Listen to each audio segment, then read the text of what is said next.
Social മീഡിയയിൽ mister Arun ഭാവനയോട് ചോദിക്കുകയുണ്ടായി, നിങ്ങൾ ആരോടാണ് കടപ്പെട്ടിരിക്കുന്നത്? അവർ പറയുകയുണ്ടായി അവർ അവരോട് തന്നെയാണ് കടപ്പെട്ടിരിക്കുന്നത് എന്ന്.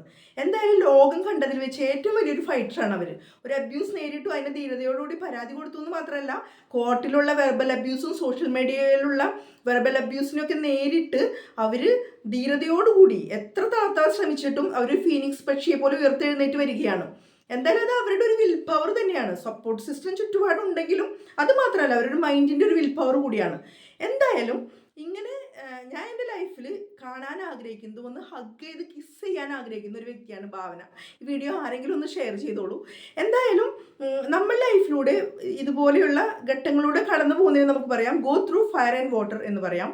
നമുക്കിവിടെ ഈ ഭാവനയുടെ കാര്യം പറയുകയാണെങ്കിൽ തന്നെ Bhavana goes through fire and water എന്ന് പറയാം. അല്ലെങ്കിൽ നമ്മുടെ ലൈഫിൽ നമ്മളെപ്പോഴും കഷ്ടപ്പാടിലൂടെയും ദുരിതത്തിലൂടെയും കടന്നു പോകുമല്ലോ. അപ്പോൾ അതിനെ നമ്മൾ വളരെ കറേജോടുകൂടി എൻഡ്യൂർ ചെയ്യുന്നതിനെയാണ് go through fire and water എന്ന് പറയുക. ഇതൊരു ഇംഗ്ലീഷ് ഇഡിയമാണ്. എന്തായാലും അടുത്ത വീഡിയോയിൽ കാണാം. ഈ വീഡിയോ ഞാൻ ഭാവനയ്ക്കായിട്ട് ഡെഡിക്കേറ്റ് ചെയ്യുന്നു. Thank you.